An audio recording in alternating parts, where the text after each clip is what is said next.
Hey, y'all. Welcome to Shades of Brown, the podcast that discusses the ever-evolving and sometimes contradicting thoughts of a Black millennial. I'm your host, AlyB, and I'm so grateful that you are here with me for this episode. If it's your first time with me, thank you. I hope you stick around. This week, I am honored to have Dr. Corey Emanuel as my guest. He is a writer, producer, and the founder of Men Talking Shift. He helps us understand the psychological and social impact of media and technology on us and society. I am so happy to have you here. Welcome, Dr. Corey. How are you doing? I am doing great, Allison. Thank you so much for having me. Yes, thank you for being here. I am really excited to get into this conversation. Earlier, I had one of my listeners tell me, like, you don't ever have no men on there. And I'm like, yes, I do. I said, you know what? I got you. I said, not only am I going to have a man, but I'm going to have an episode just for Black men. I'm here for it. I am here for it. Before we get into it, though, I want to get into this segment called Shades of Dating. This is my new segment where me and my guests share ridiculous dating stories that further verify the dating pool has pee in it. I've shared several this season, so I'm going to take a break and let you share with us some of your ridiculous dating stories. What you got for us? Oh, I mean, where do I even start? The most ridiculous dating story. You live in LA, so I'm sure you can just pick. Right. And I also lived in New York. And I don't know, like I was thinking that maybe New York had some more interesting stories than other. Maybe, I can't think of anything that a date actually did, but I did think it was interesting one time that I was on a date, had gone to the movies, and we had come out of the theater, and we had come out of the theater, and the person I was with on the date had went in the bathroom, and then somebody coming out of the theater saw me, and they were, trying to approach, trying to swoop in, and it was an interesting moment because I can get where people do assume that people go to the movies by themselves. So, if you're standing by yourself, it may seem like, oh, okay, they're free, right? I can approach them or whatever. But, I had to kind of play it smooth and be like, I appreciate it. I'm flattered, but I'm actually here on a date, Right. So, you're interrupting. I try to be very selective in terms of even going on a date. You know how you have that talking stage before you go out. And so I try to be very selective about who actually makes it to the actual date mark. So I haven't had any just crazy over the top on the date experiences. I appreciate you sharing that. That helps. That encourages me. Just be a little bit more selective. Exactly. Yeah. I love that. People be bold, though. Very bold. With the approach, my Lord. And because some people don't care if they they may have seen you on the date, but if they feel like, hey, I'm gonna take my opportunity, they'll do it. Free game. Right. Wow. Well, thank you for sharing that. Yeah. All right. Well, let's get into it. Let's unpack it. So I wanted to, like I mentioned, have an episode to speak about the state of Black men, what's going on, what we can do. So let's dive into it. I thought you would be the perfect person considering your background. So I'm excited for what my listeners and myself will gain from this. So what comes to mind when you think of the states of Black men today? Yeah, it's multi-layered. We are Black men just statistically deal with more chronic stress than any other group, right? Meaning that we're dealing with, everything from lingering childhood wounds to racism, some of the oppression, systemic racism, of course. We're dealing with, financial challenges around, wanting equal pay or the same pay as some of the same things that Black women deal with. So a lot of just persistent stress, things that don't kind of seem to be letting up.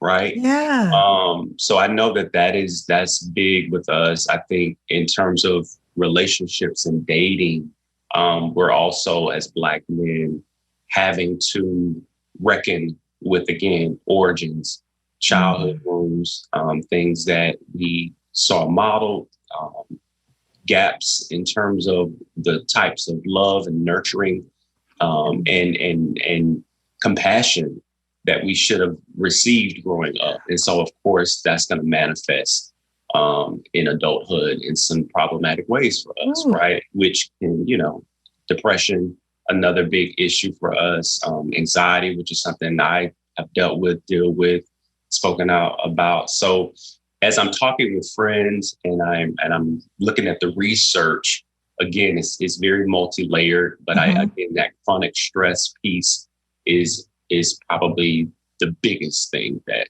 I think Black men are dealing with. You hit on a major key, which is the lack of compassion Black men received, and that starting in childhood. And you hit on, so much of our experiences have a straight line back to our, childhood experiences. Can you speak a bit more and elaborate on the present day impacts of those pressures, of not only the social pressures and societal pressures, but those pressures that Black men have been carrying since childhood? Yeah, I was listening to a gentleman the other day. He talked about, it was him and his sister growing up. They were raised by their mom. And he talked about how much fear he and his sister lived in because their mom would always come home angry. And it was always trying to sort of walk on eggshells, and how that has manifested in his adult relationship, because he and his partner were talking and she was saying that she can feel him not wanting her and the kids around sometimes. Right. And so he was sort of having this aha moment of, I'm seeing the link now. Like, I grew up, the environment I was in was very hostile. And I sort of developed that same sort of, I need to be alone, or I need to be isolated to sort of have peace. And so that has manifested as rejecting people that love him, sharing the same space with him. Right. So that's just one example, but I use that one because, I fortunately didn't have that experience, but I have had lots of friends say they grew up in environments like that. And so now in their adult relationships, they're having to shed that particular wound of how do you coexist with the people you love. Man, this whole conversation, I'm sure it's going to continue to poke at several different conversations that we cannot have all in this conversation. But I do want to take a quick moment to shift for a second and let me go on a different lane for a quick second and say that in addition to this podcast, I do a lot with trying to help adult Black children heal from parental wounds. And when I first began, it wasn't specifically just for Black women, it was for Black adults. But what I've learned is Black men are very hesitant to deal with, address, even acknowledge parental wounds, specifically the mother wound. We are very quick to acknowledge our daddy issues, but Black men have a serious issue with addressing and acknowledging they too struggle with their mother-son dynamic. And it shows up in their dating relationships. It shows up in how, in every room they enter, it shows up whether their mother was extremely overbearing, very present, overbearing, and treated, him like her freaking boyfriend, or the opposite, where, like you were, describing, she was hostile, always angry, did not show affection, was very cold, didn't affirm him. Right. And throughout that spectrum, in that mother-son dynamic, a lot of our Black men are hurting with a mother wound, and that's what's needing to be addressed. So I wanted to just pin that, hopefully that it will be a seed planted for a Black man to say, you know what, maybe I should look into this. Maybe there is something there. And I get it. The Black woman is queen. I understand. You don't want to talk. I get it. I understand that there's a lot of nuance there, and she was there. She held it down. She was mama and daddy sometimes. I get it. I understand that. But there is still room for you, Black man, to take up space and to acknowledge what your pain is stemming from and to deal with that accordingly. Absolutely. So I just wanted to pin that. And I can speak to that, a little bit. I think what has happened generationally, and some could argue that this isn't exclusive to race in particular, but I do think it's very prominent amongst Black men, is self-betrayal is a skill that Black boys master very early. Ooh. And what I mean by that, self-betrayal is like, we'll take the most common example of, a boy that cries. Maybe he's 5 or 6, and his mom would say, "Oh, stop that crying," right? Or, you boys don't cry, are you a sissy? You get labeled all of these things, right? So very early on, you have an emotion, you have feelings, and you suppress them. Yes. Then you get in school, and that's reinforced by your peers. So now we're all kind of really battling the same demon, right? That was maybe role models for us, or at least we were conditioned to deal with our feelings and emotions this way. And it just continues to matriculate over and over and over again. And, I work with men, and I'm part of several male communities that have opened up and expressed that there were times where they expressed to a girlfriend or a partner, and because of their own stuff, they didn't hold space for their feelings, even as an adult. So now you've got this continuum. And then we wonder, well, why won't he open up, or why won't he share? It's really trauma. Yeah. There's really no other way to describe it. It's experiencing that same scenario just with different people. And so now you're carrying the wound, and it's manifesting in sometimes very dark ways. Man. Yeah. I appreciate you for explaining what that betrayal looks like, because like that is spot on. What you're saying is spot on. So you created this platform, this community called Men Talking Shift. Can you tell us what your aim and mission is for that? Yeah. So, Men Talking Shift is obviously a play on Men Talking Shit, right? But, we really just want to address some of the things we're talking about in this very podcast, just taboo topics, taboo conversations, things that men are stereotypically thought or perceived not to talk about, right? And I've been, fortunate in my own path and journey of being more vulnerable, being more transparent, to be surrounded by other men who operate in that same way. Yeah. And so it's sort of a coming together of like, let's redefine manhood, right? Let's redefine what masculinity looks like. It doesn't have to be toxic. It doesn't have to be problematic. We don't have to be known as this population who doesn't talk about their feelings. And so Men Talking Shift is really about sort of planting seeds, planting nuggets to say, okay, this is how some men are thinking about relationships, or, thinking about personal growth and development, and trying to just sort of disseminate and make it infectious to move away from, again, some of these traditional ideologies. That's so wonderful. Yeah. I assume that could possibly be a hard space to trailblaze because of the resistance. Absolutely. So I applaud you for creating. And I was going to say, I tell people very candidly, majority of the Men Talking Shift audience is women. But I don't think of that as a bad thing, because I know how influential the women in our lives are. So whether it's bringing it to the dinner table, bringing it to a date, the men are going to get it. They're going to come by it. And then I also think for our men audience and our men followers that we're also holding space for men to, or as I often say, you have to model the behavior that you want to see as well. So I don't mind that women are a large part of our audience because I know that it's going to get to the men. Oh, that's so good. Yeah. Again, there's so much just in that to unpack. That's powerful. I think what you're saying about modeling is so powerful because in this space where we, as a Black community, are being enlightened and we're shedding layers of generations of trauma, whether that's spiritual, relational, whatever it is, we are awakening and we are experiencing somewhat of a renaissance,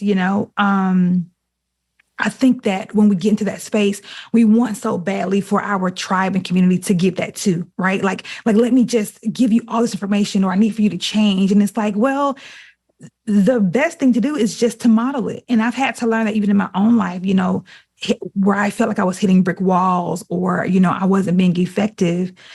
What I ended up finding out was like, you just living out, and, being committed to these values and these principles, that you doing the work and you showing up authentically, that is you being influential and effective and you wanting, to spread this message of wellness and mental health and emotional stability, all of those things. You're doing that by just living authentically.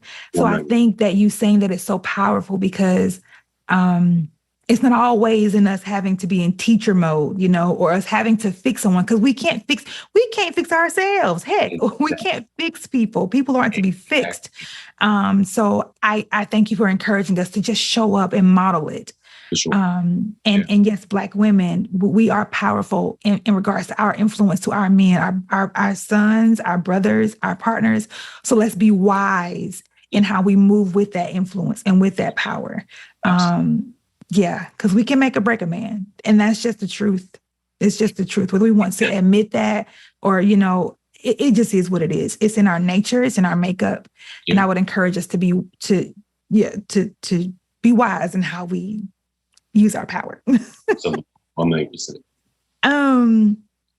Speaking of what are some practical ways we as Black women, you're talking about, that's the majority of your audience in regards to men talking shifts. How can we show up better for Black men? Absolutely. So, and I'll probably mention her name multiple times on this podcast, but anyone who is not familiar with the late Bell Hooks, she was a prolific writer, and she spoke a lot about the relationship between men and women.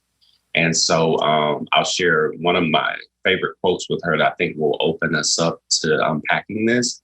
But she says, to create loving men, we must love males. Loving maleness is different from praising and rewarding males for living up to sexist-defined notions of male identity. Caring about men because of what they do for us is not the same as loving males for simply being. When we love maleness, we extend our love whether males are performing or not. Performance is different from simply being. In patriarchal culture, males are not allowed simply to be who they are and to glory in their unique identity. Their value is always determined by what they do. In an anti-patriarchal culture, males do not have to prove their value and worth. They know from birth that simply being gives them value, the right to be cherished and loved. And so I share that quote because, again, I think she's saying what you basically just said a moment ago is like, you gotta like love men or love a man or love that man in your life, just at a core, him being a man in your life first, right? Not immediately going to, well, how is he going to perform for me or give me the things that I need? Because I think you feel, I think a lot of men feel the weight and the pressure of that, right? On top of having to unlearn and do all of the things that you would have experienced growing up. And so I think the weight of that can be crushing for a lot of men. But I think if more women for sure can just listen more. And I know sometimes you're like, well, they won't talk to me, but I think that goes back to how you model communication in the relationship, right? And so, I think that's a big part of it. Just loving men at just a core value level without any sort of expectations around performance and what you do for me. Now, obviously, at some point, as you get into the relationship, right, there's accountability that we have within a relationship. And I think she does a good job of saying, well, we're not saying we're just going to let anything roll. Yeah. But I do think that there has to be just that initial space of, okay, this is a place that I can come. Space is held for me in any sort of condition, if you will, right? Like I if I lose my job, can you still love me through, let me figure out my next, let me get to my next, versus just this continuous weight and pressure to perform. We need a place to be able to take our shoes off. We need a place to take our hat off and just breathe for a moment. And so I think if we can create more space for that, then we can continue to grow and nurture a healthy dynamic.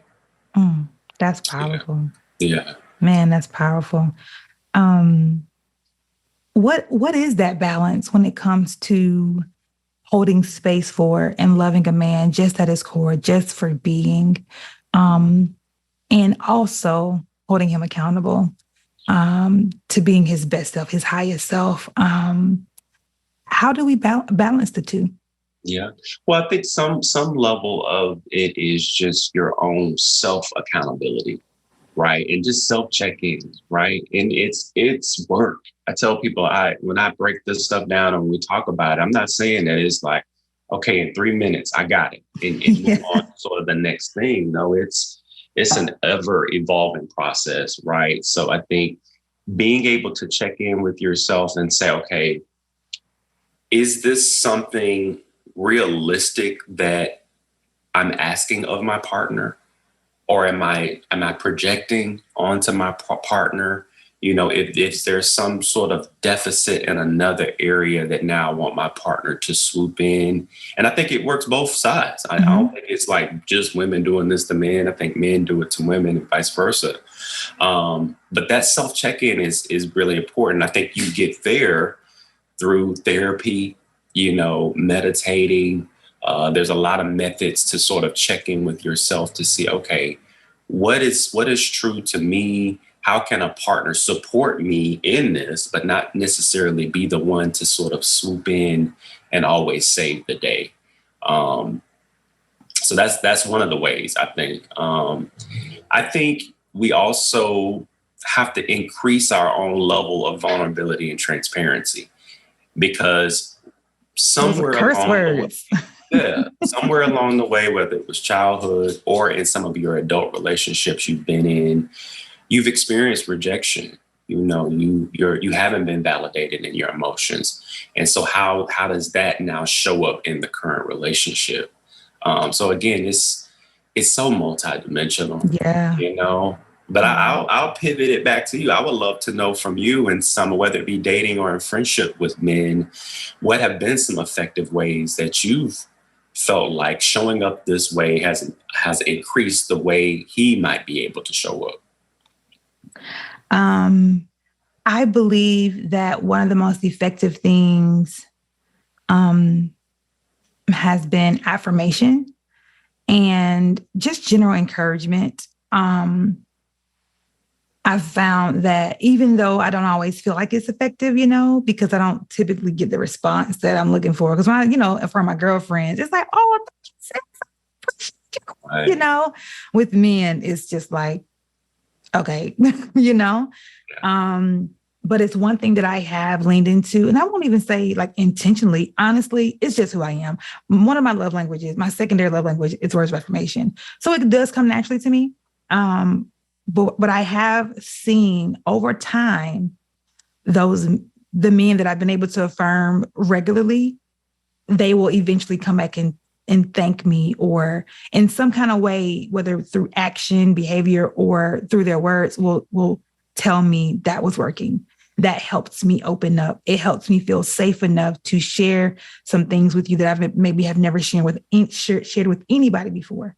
I thank you for seeing me. Someone recently told me, like, I know you see me, and I appreciate that. And that made me feel really, really good, because that's my goal, is to make anyone who comes into my presence, like, I want you to, like, really feel heard, really feel seen, and really feel valued, just because. So I found that affirmation really helps. And one thing a cousin of mine told me this, and it has stayed with me forever. I said something very casually. I think I said something like, "You so extra," or something like that. It was very something simple that I honestly would say all the time to him. And in this moment, he kind of snapped and was just like, why you do it? So he challenged me, and I forgot what he said. But ultimately what he was saying was, you hurt my feelings by saying that, right? And I questioned him, because I'm just like, what are you talking about? Like, I'm always encouraging you. I'm always affirming you. I'm always rooting for you and supporting you. And he said, exactly, because you're so good at affirming, your words have a lot of weight. So when you say things that are critical, it also carries that same weight, and it's very easy to tear us down. I was like, oh, okay. So in that moment, he taught me that just as I'm affirming, I also have to be careful, because what I think may be a casual joke or even a casual critique, it is not being received in the same way as I'm saying it. It has, again, weight. And that's such a beautiful teachable moment. This episode is sponsored by the newly released book, Bye Bye Burnout, written by Nikita Lawrence. Nikita Lawrence is a dynamic women empowerment speaker, coach, and best-selling author. She coaches, elevates, and mentors powerful women leaders to confidently pursue their purpose and their lifelong dreams using their God-given gifts. Nikita helps women dismantle the negativity that previously kept them stuck, exhausted, and unsure of themselves and their worth using a simple framework. The book, Bye Bye Burnout, is a no-shame guide written to help powerful women leaders unpack their stressors, find freedom from exhaustion, and experience more peace. This book is not a replacement for medical advice, but is a trusted companion to your medical provider's recommended treatment or recovery plan. Bye Bye Burnout is a must-read for women, moms, wives, sisters, and friends going through a season of transition who want peace and need to hear from the still small voice inside. Purchase your copy at www.wakeupyourgift.com and save 10% using the code Shades of Brown. Again, that is www.wakeupyourgift.com and save 10% using the code Shades of Brown. The link is also listed in the description. Click on it and get you a copy. I have mine and I am loving it. One thing I like about it is it's not just a book, but in here she has opportunities for you to journal. She has some prompts for you to work through some things and to self-reflect. And she also, right before each chapter, I love this, she has these pages where she has these declarations, like before chapter 4, she has where it says experience and enjoy, right? But you can color in it. You can color in the title of the chapter. So in the first couple, I have done just that. I have not colored since I don't know when. But I had actually been wanting to. And I got this book right around the time I was thinking that, and I had no idea this was included. I'm like, oh, this is wonderful. And I have found that coloring, y'all, it is so relaxing. Look, I colored. Look at my coloring. Look, y'all, I've been coloring for real. I've been coloring. And it's just a really good way to de-stress, to relax. So you're not just getting a book, but you're getting an opportunity to actually work through some of your stuff. So hello, peace. Get you a copy at www.wakeupyourgifts.com and use the code Shades of Brown to save 10%. We got sponsors, y'all. Okay, back to the show. That's such a beautiful teachable moment. I think for you, but also for the listeners, right? Because again, if we were to go back and maybe chart his experience, that's triggering for him Yes. when that happened, right? There's been some experiences where he might have had a very hypercritical parent. And so you doing that takes him back to that moment of not feeling like it was enough. Mm-hmm. You know, it can resurface in those ways. Yeah. For sure. Yeah. Yeah. And to what you said, it's just a listening thing, right? Because what my ego wants to do was be like, defend myself, right? Like, I didn't mean no harm. My intention wasn't, whatever. But me choosing to listen was the defining moment, because me choosing to listen in that moment, one, changed the way I show with him, but also just in general with me in general. It's knowing that my words have power, that our words have power, right? What is that scripture? Is the power of life and death is in the tongue?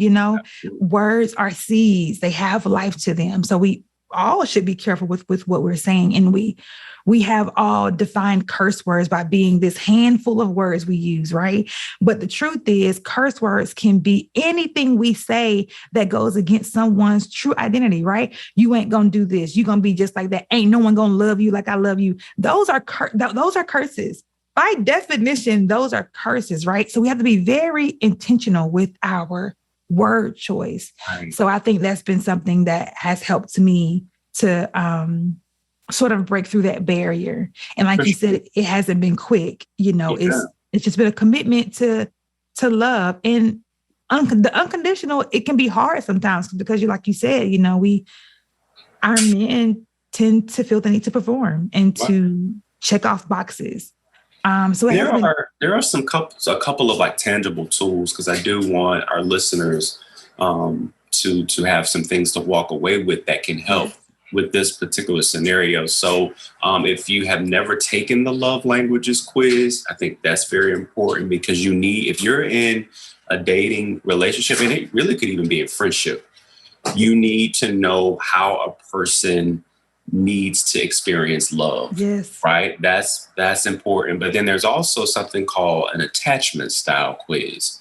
Right? And so attachment style quiz are going to tell you, again, give you a little sneak peek into how they developed into the adult that they are, beginning with their parental relationship. Right? So there are different things like being anxious, being dismissive, being avoidant, right? We typically, and then there's also secure.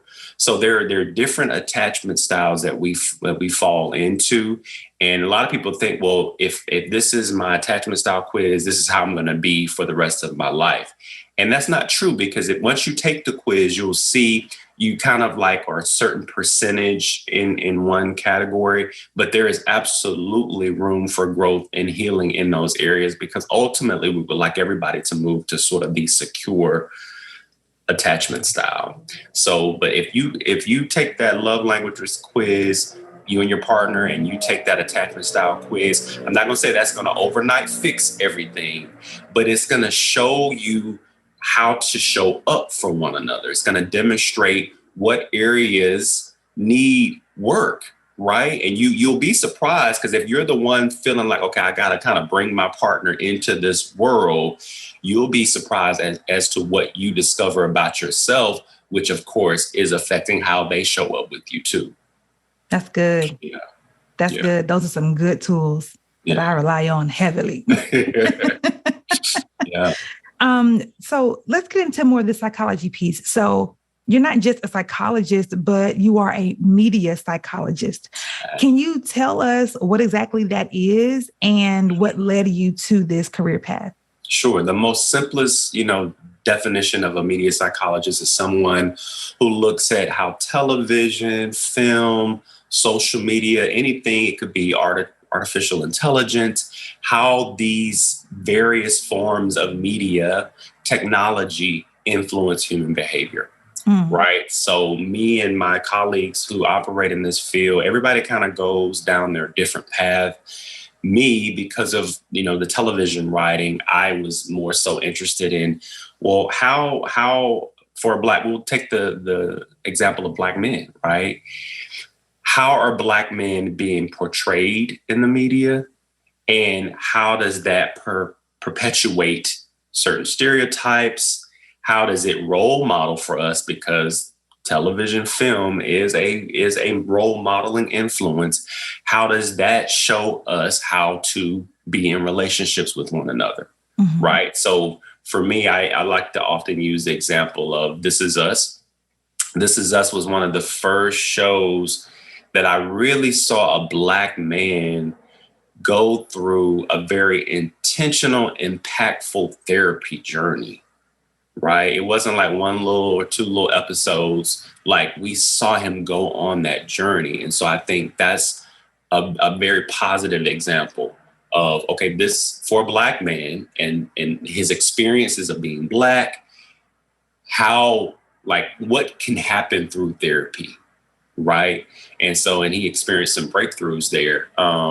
But yeah, so media psychology for me was something I got into because I was already working in entertainment. I had sort of come up through interning at Fox and interning at CNN and thought I was going to be a news anchor.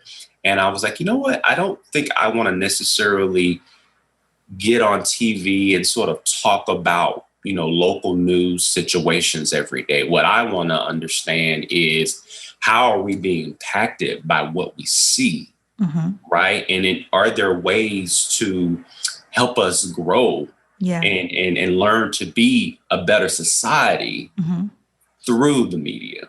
Yeah.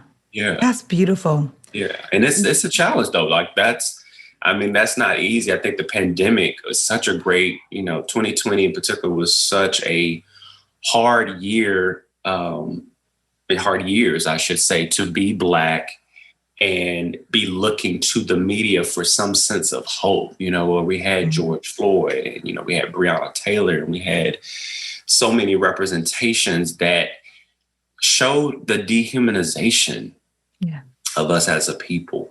And so me as a media psychologist, one of the things I looked at was, how does online activism, like when you rally together and show your support, and what impact does that have on your mental health? And so there is research that shows or demonstrates that online activism is like a great thing, because you have that sense of community. We're all in this together. Yeah. But as I've often encouraged people to, it's okay to take a step back. It's okay to mute certain people's, if you're seeing a lot of negative news, to mute that, unfollow that person. So it's a balance there, but the media is not going anywhere. So I think we need people to help us unpack it and try to make sense of it. Yeah. Yeah. So with that, as it relates to the dynamic between Black men and Black women, do you believe the media, how we use media, social media, in other forms of it, do you believe that it's doing more damage than good? And if so, can we pivot that and begin to use it to build bridges and to connect more? I often get asked the question, like, does social media cause depression, or does social media like make men cheat more? And so I always tell people that start outside of the social media piece, right? First of all, like, it's been found that like 7% of men, Black men, will be diagnosed with clinical depression at some point in their life, right? And the number could be higher than that, but this is from those who actually show up, do the work, and are able to be diagnosed, right? And so I always tell people, like,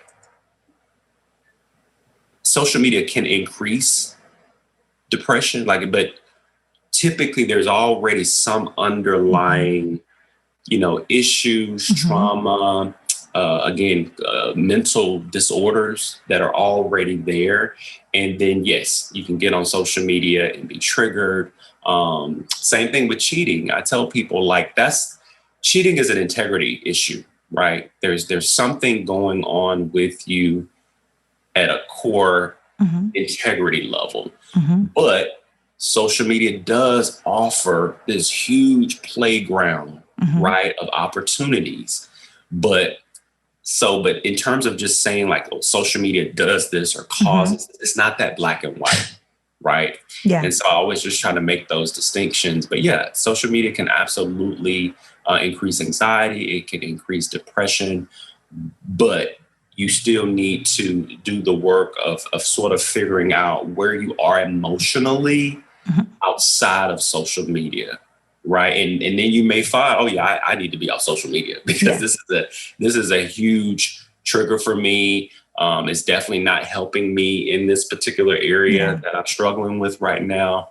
But yeah, That makes a lot of sense. Thank absolutely. you. Thank you for Yeah, sharing that. yeah. How do we gently encourage our brothers, our partners, our family members to seek counseling, to give therapy a try? Yeah. Because I find a lot of resistance. It's like, Absolutely. It's a village. I wish it would. I could say, well, if just the Black women, if they just tell us to go to therapy, we'll go. It really does take the village. We need more men.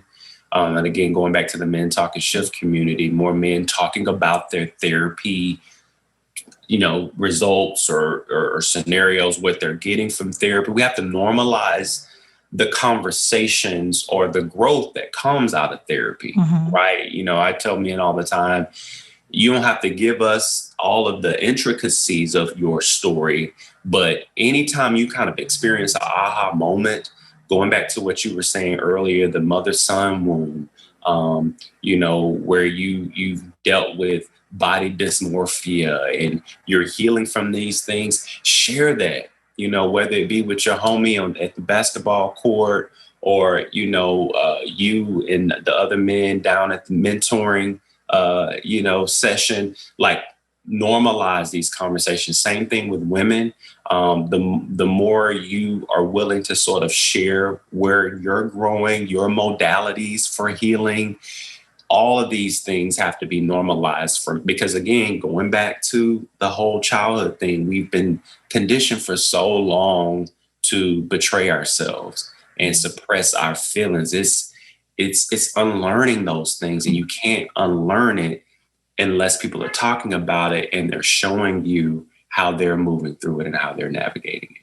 Yeah. So it's a group effort. It's a complete, and there's all, I don't want to take away from the onus that you have to have.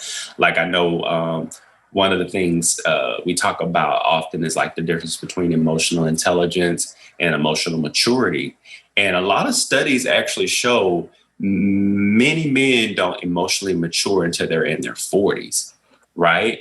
Now, when you think about that, right, we don't start dating in our 40s. We start dating in our teens. We're heavy dating in our 20s.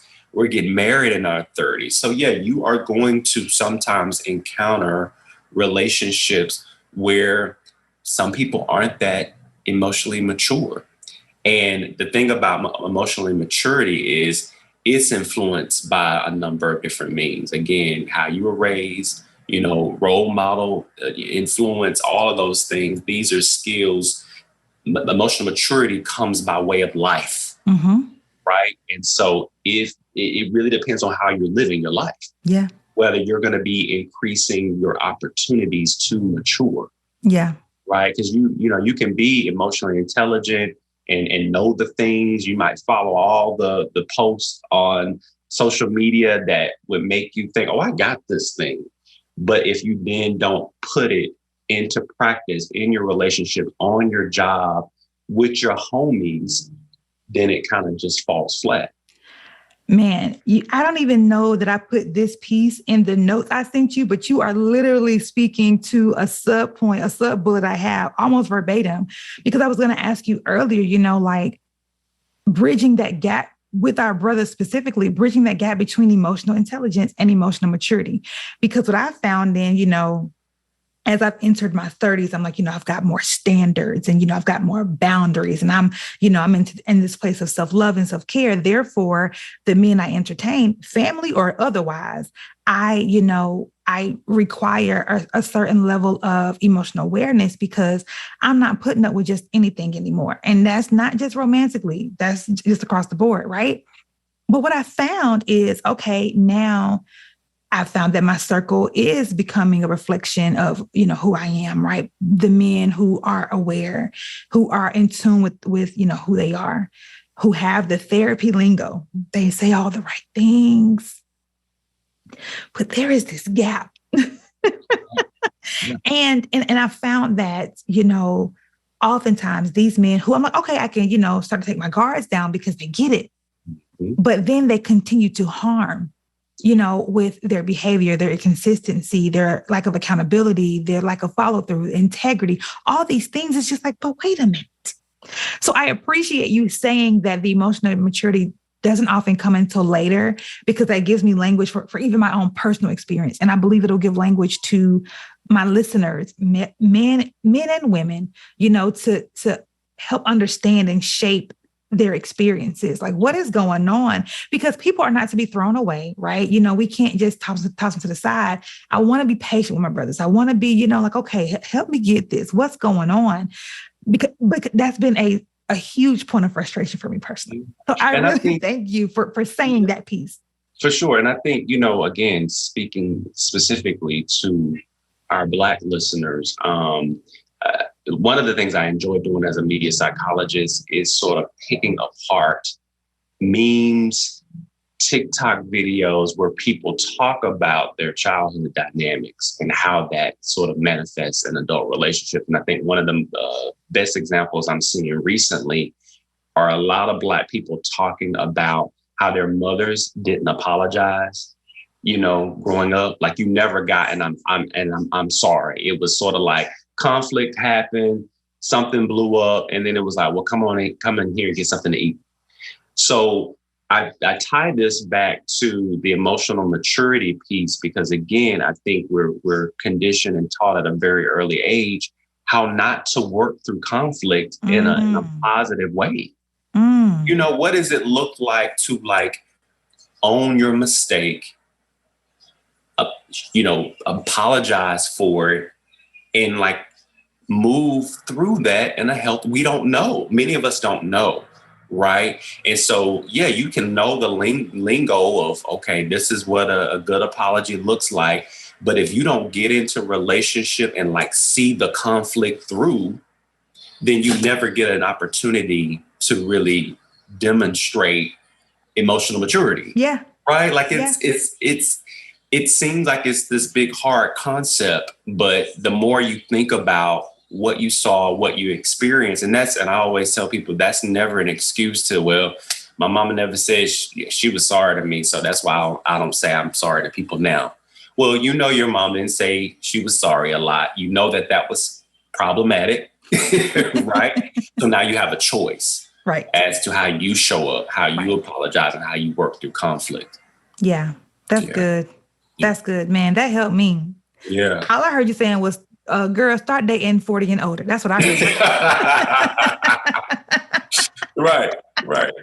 Now, don't get me wrong. I know we laugh in jest about that kind of stuff, but again, it varies. You're going to have some young men who, at age 20, because of their life experience, who are just really emotionally mature. Like, maybe they had a parent that passed away, and so they kind of had to step into that role of working early and paying bills, helping pay bills. And so they have the arsenal. They have a toolkit that makes you more emotionally mature. Whereas a man who just sort of always had things done for him or handed to him, that's going to make him show up a little bit differently, right? Yes. Yeah. This is also very good. In regards to building trust with each other, both Black men with other Black men and Black men with Black women, what do you think needs to happen in order to enhance that trust? Because it seems like such a break. It seems like such a breach. And we can, of course, trace it on back, right, to oppression and to systemic issues. But today, now that we are aware that there is such a polarized, we're so polarized. We're just so that's them. How do we begin to, what do you think needs to happen for us to come together, men and women, and then men and men? Yeah.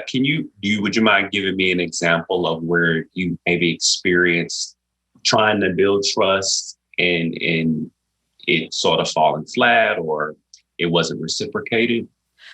I'll give an example that I think is relevant to this last couple of years with social media and stuff, right?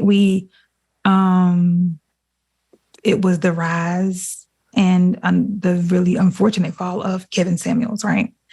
And we begin to have these, podcasts popping up left and right about men and women. Men need to do this, women should do this. And it's attack after attack. And it seems like no one's listening to anyone.